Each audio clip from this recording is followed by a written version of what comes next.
एक बार एक महात्मा जी उस एरिया से गुजरे, तो वो जाता है, महात्मा जी की पूजा पाठ करता है, सेवा बड़ी अच्छा तरह से करता है। महात्मा जी खुश होते हैं, बोलते क्या चाहिए बच्चा? बोला महात्मा जी बड़ी गरीबी है, मुझे कुछ ऐसा माध्यम दे दीजिए जिससे मेरी गरीबी मिट जाए। तो महात्मा जी ने खुश होकर अपने पोटली से एक पत्थर निकाला और उसको दे दिया। बोला जाओ तुम्हारी गरीबी दूर हो जाएगी। वो पत्थर लेकर आया और उस पत्थर को पीछे रख दिया। अब वो डेली सुबह घर में से निकलता था, उस पत्थर की पूजा क्या करता था और जाता था, दिन भर मांस काटता था, बेचता था। 5 साल गुजर गए लेकिन उसकी गरीबी खत्म नहीं हुई। वो दिन भी जब प्रतिदिन सोच रहा था कि मैंने पत्थर की पूजा तो बड़ी अच्छे से करी, जो जो बताया सब कुछ किया तो सही, लेकिन गरीबी आके खत्म हुआ क्यों नहीं? 5-6 साल बाद फिर से बाबा जी आए और पहुंच गया गुस्से में। बोला बाबा जी छल ही करना था तो मेरे से क्यों किया? मैंने कौन सी कमी छोड़ी थी? बोला क्या हुआ? बोले हुआ क्या, आपने बोला था पत्थर लेके जाओ तेरी गरीबी दूर हो जाएगी, लेकिन अपना साथ सब कुछ हुआ नहीं। बोला अच्छा नहीं हुआ? बोला बिल्कुल नहीं हुआ। बोला लेके आओ पत्थर। वो पत्थर लेके आया। बोला तेरे यहाँ लोहे का जो सामान है वो लेके आ जा। तो उसका एक तराजू था जिसमें वो तौल के लोगों को बेचता था मांस, वो तराजू लेके आया। अब जैसे वो बाबा जी ने वो पत्थर उस तराजू में टच कराया, वो सोने का हो जाता है। अब उसकी हालत खराब, ये कैसे हो गया? बोला बेटा जो मैंने तुझे दिया था वो पारस पत्थर था, लेकिन तूने इसका इस्तेमाल गलत जगह किया। अब मेरी क्या गलती, मेरी क्या रिस्पॉन्स? अब उस इंसान की इतनी सोच थी नहीं, ये जो पत्थर परमात्मा ये बाबा जी दे रहे हैं, इस पत्थर का पूजा पाठ के अलावा कुछ इस्तेमाल भी हो सकता है, तो उसने उसका इस्तेमाल उसी रूप में किया। अब वो रोने लगा कि मुझे एक बार मौका दीजिए बाबा जी। बोला मौका हाथ से निकल गया, अब नहीं मिल सकता, अब ये किसी और के पास जाएगा, जो तेरी जो जिंदगी है वैसी रहेगी, ये तराजू बेच के जो मिलता है उससे तू अपना काम कर। हम सबके लाइफ में भी ऐसा होता है, और ऐसा क्यों होता है?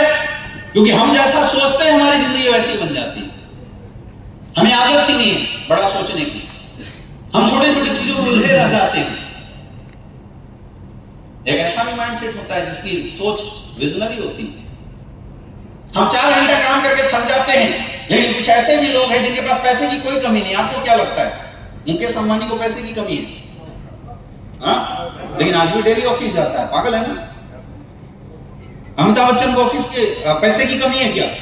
लेकिन आज भी 10-10 घंटे, 12-12 घंटे, 18-18 घंटे का भी शूटिंग कर रहा है, पागल है ना? क्यों कर रहा है? क्यों कर रहा है? क्योंकि उनके सपने बड़े हैं, वो सेटिस्फाइड नहीं है, वो अपनी लाइफ को और बेहतरीन बनाने के लिए लगे हुए। हम में से कई ऐसे लोग हैं जो इस कैटेगरी के लोगों को लालची बोल देते हैं। क्या खुद के लिए अच्छे संसाधनों को जमा करना लालचपन है? बताइए मुझसे। अगर आज आप अपने परिवार का इलाज किसी नॉर्मल सरकारी हॉस्पिटल में कराते हैं और आप मेहनत करके पैसा कमा के अपने परिवार का इलाज किसी 5 स्टार हॉस्पिटल में बढ़िया फैसिलिटी के साथ कराने लगते हैं, तो क्या आप लालची हैं? क्या ऐसे इंसान को लालची बोला जाएगा?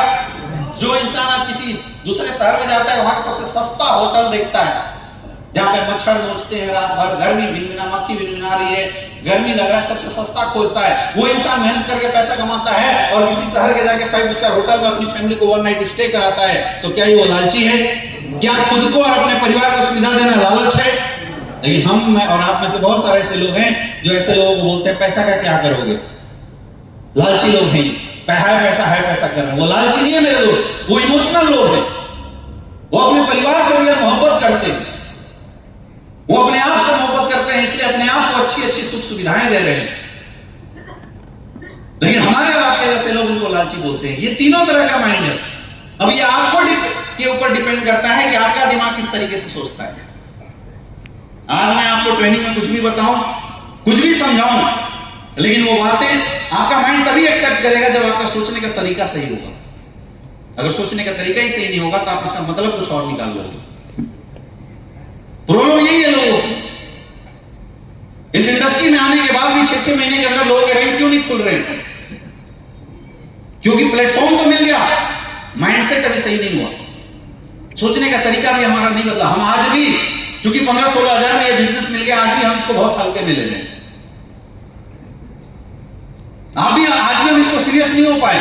हम 10,000 की जॉब को तो सीरियस लेते हैं, सुबह 9 बजे घर से बाहर निकलते हैं, 10 बजे तक एग्जैक्ट जाके रिपोर्टिंग करते हैं, लेकिन यहाँ ट्रेनिंग में आना हो तो कोई 12 बजे पहुंच रहा है, कोई 1 बजे पहुंच रहा है। ये हालत है हमारी,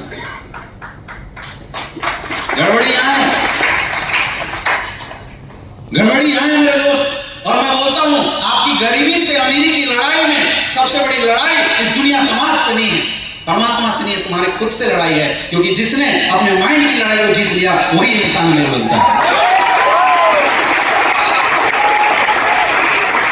अगर आपको सक्सेसफुल होना है, मुझे नहीं पता आज आपका दिमाग कैसे सोचता है, आपको पता है। और मैंने तीनों कैटेगरी बता दी, आप खुद एनालाइज करो, आप कभी किस तरह की जिंदगी जी रहे हो और आपका माइंडसेट कैसा चल रहा है।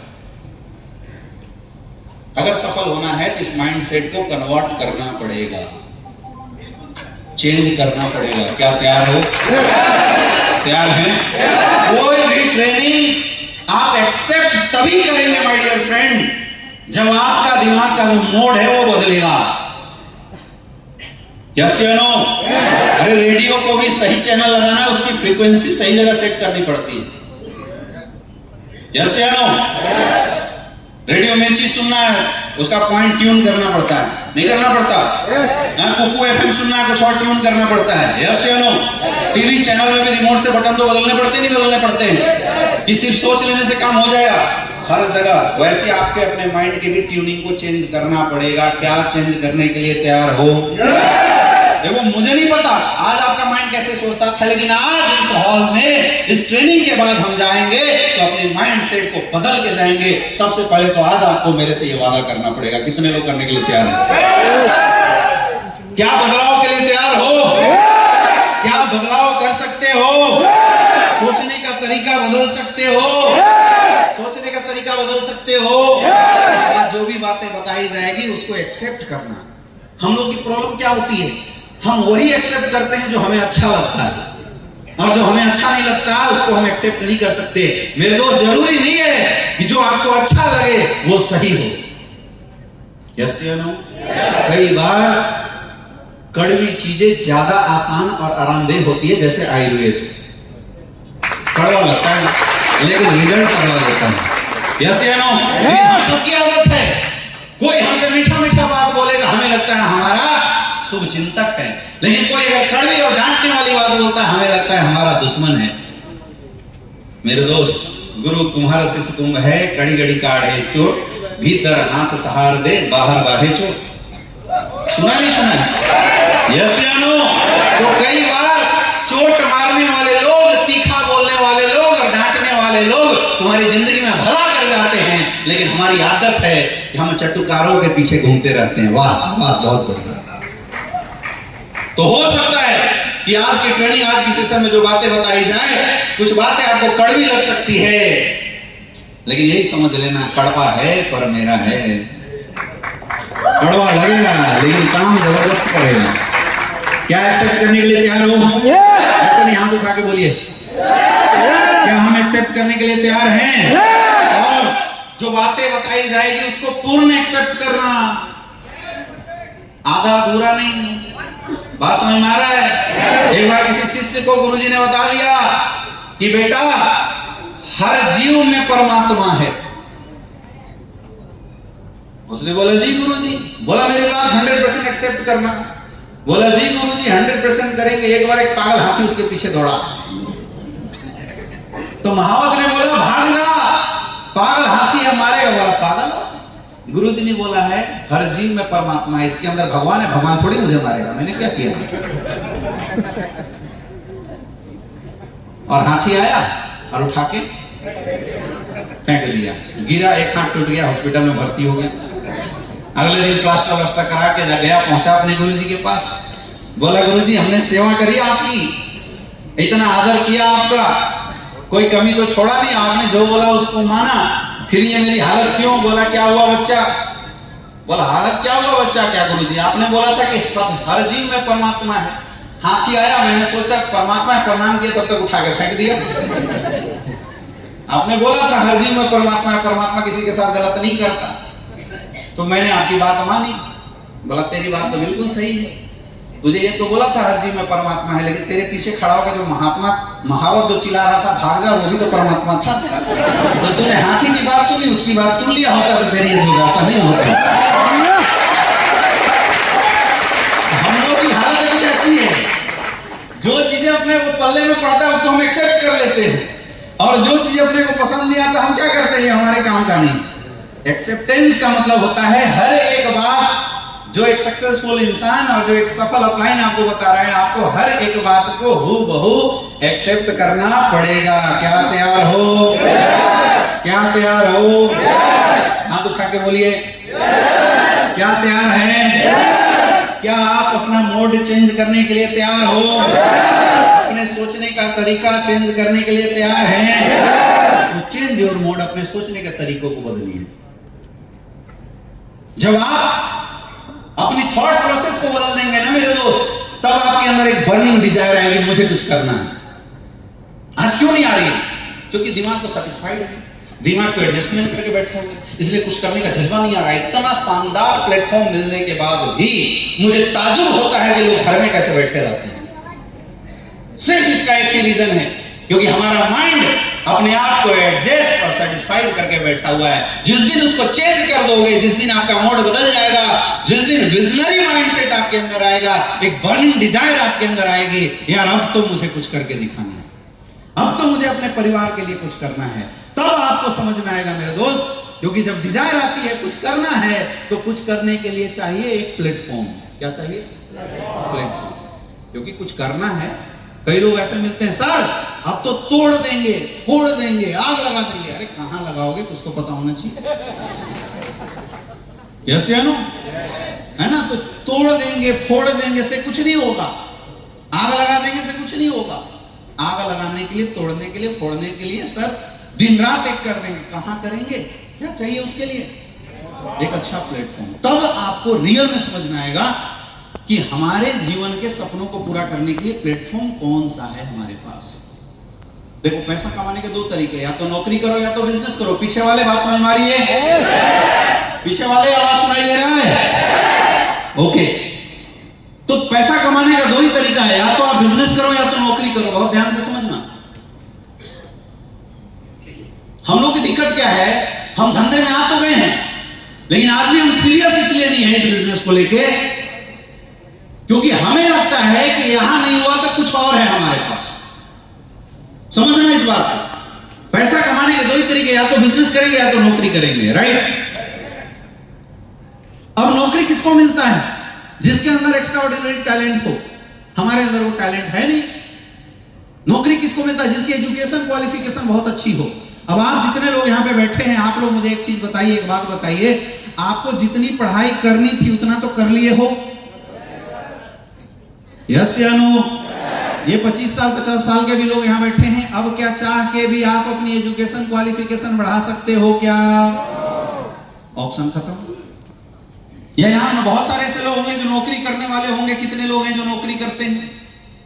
हाँ, बहुत बढ़िया, बहुत सारे ऐसे लोग हैं जो नौकरी करने वाले हैं। दिल पे हाथ रख के सच बताना, क्या आपकी नौकरी आपके और आपके परिवार के सपनों को पूरा कर पा रही है? हाँ, जोर से बोलिए, थोड़ा हाथ उठा के बोलिए। नहीं कर पा रही है ना, तो फिर उस नौकरी का फायदा क्या है? लेकिन मजबूरी है, करना पड़ेगा, क्योंकि ऑप्शन नहीं है। तो फिर कई लोग बोलते हैं सर धंधा करेंगे, बिजनेस करेंगे। तो करो बिजनेस। मैं बोलता हूं कि अगर आपके खानदान के पास 1-2 करोड़ रुपए हैं तो छोड़ो डायरेक्ट सेलिंग, मत करो, जाओ पैसा इन्वेस्ट करो, कोई धंधा करो। क्योंकि धंधे के लिए सबसे जरूरी है इन्वेस्टमेंट। क्या इतने पैसे हैं हमारे पास? ऐसे नहीं, हाथ उठा के बोलिए, है क्या? अगर है तो मत करो डायरेक्ट सेलिंग, जाओ कोई धंधा करो, 5 करोड़ रुपए खर्च करो, एक फैक्ट्री डालो, मजे से धंधा करो, कष्ट नहीं झेलना पड़ेगा, बैठ कैसे ट्रेनिंग नहीं लेनी पड़ेगी आपको। अगर है तो करो, और नहीं है तो मेरी बात सुनो। बिजनेस करने के लिए चाहिए पहला इन्वेस्टमेंट। अगर है भी, लोन लेके कहीं से जुगाड़ भी कर दिया, तो मार्केट में आपको सहना पड़ेगा कंपटीशन, हैवी कंपटीशन। आज हालात ऐसी है कि 2 भाई हैं, चुन्नू मुन्नू, और चुन्नू मुन्नू दोनों ने अगर जूते का दुकान खोल लिया तो चुन्नू कभी नहीं चाहेगा कि जो कस्टमर है वो मेरे दुकान में ना आके मुन्नू के दुकान में जाए, जबकि दोनों सहोदर भाई हैं। Heavy competition. यस या नो? गला काट पड़ती है स्पर्धा। सोचिए, अगर हम शुरू भी कर लेते हैं तो क्या उस कंपटीशन को बीट कर सकते हैं क्या? बहुत ध्यान से समझो, मंथन करो खुद से कि मेरी जिंदगी क्या है और इस जिंदगी को आगे बढ़ाने के लिए मैं किस लायक हूं और मैं क्या कर सकता हूं, मुझे क्या करना चाहिए। हैवी कंपटीशन आपको क्रॉस करना पड़ेगा। और अगर लॉस हो गया लोन लेके लॉस हो गया तो एक बात और समझना पड़ेगा कि क्या उस लॉस को सहने की हैबिट है हमारे अंदर क्या? आज बहुत सारे यहां लोग होंगे जो ना रातों रात करोड़पति बनने के चक्कर में मनी सर्कुलेशन कंपनियों में अपना पैसा लगा चुके होंगे। है कोई यहां महारथी? हाँ है ना, हाथ में दुखा, कोई बात नहीं। मैं नहीं चाहता कि आपकी पोल खुले इतने लोगों के पास। तो बहुत सारे ऐसे लोग होंगे जो रातों रात करोड़पति बनने के चक्कर में मनी सर्कुलेशन कंपनियों में पैसा लगा चुके होंगे और सपने देख ही रहे थे कि कल करोड़ रुपए आएंगे, लेकिन पता चला सुबह उठा सपना गायब, कंपनी भी गायब। ऐसा नहीं हुआ?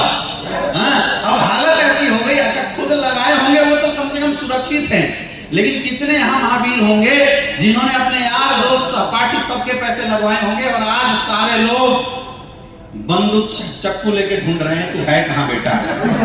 2 साल से घर नहीं गया, बेटा रहने वाला है रांची का और यहाँ धनबाद में बैठा हुआ है चुपके से दुबक के, शायद कुछ हो जाए। ऐसी हालत है या नहीं? तो अगर हम इन्वेस्टमेंट करके कोई धंधा शुरू भी करते हैं तो ये दूसरा सवाल है कि क्या लॉसेस के बाद उस लॉस को सहने के लिए बियर करने की कैपेसिटी हमारे अंदर है या नहीं? अगर है तो मैं बोलता हूं मत करो डायरेक्ट सेलिंग, आप वही जाओ बिजनेस करो। और मैं बोलता हूं कि आप अपनी परिस्थितियों की वजह से अगर किसी कारण से अपनी एजुकेशन पूरा नहीं कर पाए, कोई बात नहीं। अगर आपके परिवार में कोई करोड़पति नहीं था, आपके वंशज करोड़ों रुपए आपके लिए छोड़ के नहीं गए तो भी कोई बात नहीं। आपके अंदर कोई एक्स्ट्राऑर्डिनरी टैलेंट नहीं है तो भी कोई बात नहीं मेरे दोस्त। जिसका कहीं जुगाड़ नहीं होता उसका सिर्फ एक प्लेटफॉर्म में जुगाड़ होता है और उस प्लेटफॉर्म का नाम है एस्क्लेपियस वेलनेस प्राइवेट लिमिटेड। मौका है ये, लेकिन हम लोग की प्रॉब्लम क्या है कि हम इस मौके को ना इंपॉर्टेंस नहीं देते, इस प्लेटफॉर्म को हम इंपॉर्टेंस नहीं देते। अगर आपको सफल होना है मेरे दोस्त, इस प्लेटफॉर्म को इंपॉर्टेंस देने सीखना पड़ेगा। दिक्कत क्या है? मेरे से कोई पूछता है सर डायरेक्ट सेलिंग के एक ड्रॉबैक बताओ, तो मैं एक ही चीज बोलता हूं, ये इंडस्ट्री आम लोगों को आसानी से मिल जाती है। और जब आम लोगों को ये इंडस्ट्री आसानी से मिल जाती है, लोग इसकी वैल्यू नहीं समझ पाते। मेरे दोस्त, आज अच्छे आईएएस अधिकारी direct selling industry Asclepius wellness में अपनी कैरियर की तलाश कर रहे हैं। अच्छे आईपीएस, ईमानदार आईपीएस जो अपनी पूरी जिंदगी मेहनत करके रिटायर हुए, आज एस्क्लेपियस वेलनेस के अंदर अपनी कैरियर देख रहे हैं आफ्टर रिटायरमेंट। आप समझो, जिस इंडस्ट्री को हम लोग बहुत छोटे में ले रहे हैं वो इंडस्ट्री कितनी बड़ी है। चलो मैं आपको कुछ और एग्जांपल समझाता हूं। किसी को अगर 1 लाख रुपए महीना कमाना हो तो मार्केट में कितना पैसा लगाना पड़ेगा? कम से कम 1 करोड़ या 70 लाख रुपए कम से कम। अगर 60-70 लाख रुपए वो लगाता है मार्केट के अंदर तो महीने का 1 लाख रुपए महीना कमाता है। चलो इसको एक छोटे एग्जांपल से समझते हैं। अगर आपको 1 लाख रुपए महीने का किसी घर से रेंट उठाना है तो लगभग कितने का घर खरीदना पड़ेगा? हाँ, कितने का घर खरीदना पड़ेगा जहां से 1 लाख रुपया है? 3 से 4 करोड़ का घर टोटल खरीदना पड़ेगा, तब जाके टोटल मिला के 1 लाख रुपए की रेंट आएगी। यस या नो? अगर हम ट्रेडिशनल बिजनेस की बात करें तो ट्रेडिशनल बिजनेस का जो रिटर्न होता है वो होता है 7%। 7% का रिटर्न होता है सालाना, 7%। यानी कि अगर हमें साल में 7 लाख रुपए लगाने हैं तो 1 करोड़ का धंधा मार्केट के अंदर डालना पड़ेगा, तब 7 लाख आएंगे। ये भी 70-80 हजार महीने का ही इनकम आएगा। लेकिन ये इकलौती डायरेक्ट सेलिंग इंडस्ट्री यहाँ है जहां पे 16,000 रुपए लगाते हैं, उतने का प्रोडक्ट खरीद के खाते हैं, लगा कुछ भी नहीं। 4 से 5 साल काम करते हैं और फिर सुमित गुप्ता जैसा महीने का 5 से 6 लाख रुपए कमाते हैं। ये समझ में आ रहा है? ये ताकत इस इंडस्ट्री की है कि 15-16 हजार का प्रोडक्ट खरीदते हैं, अपनी मम्मी की डायबिटीज सही करते हैं, अपनी परिवार की अर्थराइटिस सही करते हैं, कुछ लोगों से बात करते हैं और 4-5 साल ट्रेनिंग मीटिंग अटेंड करके ये धंधा सीखते हैं, लोगों से बातचीत करते हैं और हमारे विनोद सोनी सर जैसे 6 साल में 6 करोड़ रुपए कमाते हैं। ये ताकत इस इंडस्ट्री की। लगाया कुछ भी नहीं, लेकिन हाई रिटर्न अगर किसी इंडस्ट्री के अंदर है तो वो है मेरे दोस्त डायरेक्ट सेलिंग इंडस्ट्री के अंदर। क्या हमें इसे सीरियस लेना चाहिए? नहीं लेना चाहिए, लेकिन आप ले नहीं रहे हो, यही है प्रॉब्लम। आज मैं बात खुद से करो और मैं ये दावे के साथ बोल सकता हूं कि आज इस हॉल में जो भी बंदा खुद से बात करता चला गया उसकी जीवन बदल जाएगी, और जो इंसान इन बातों को इग्नोर करता चला गया उसका कहीं कोई जुगाड़ नहीं, कहीं कोई जुगाड़ नहीं। आप सोच के तो देखो, आप बाहर मार्केट में जाओ, जो लोग घमंड करते हैं सर मैं धंधा नहीं कुछ और कर लूंगा, घमंड कर रहे हैं, जाओ बाहर मार्केट में, पता करो तुम्हारी क्या औकात है। जॉब पे रखने के बाद लोग तुम्हें कितने पैसे देने वाले हैं, जाओ पता करो। आज औकात समझ में आ जाएगी। और इस इंडस्ट्री ने आपकी कितनी बड़ी औकात नापी है, सोच के देखो। एक बेवकूफ से बेवकूफ इंसान भी कहीं नौकरी कर रहा है ना, और दूसरी कंपनी उसको अगर 1000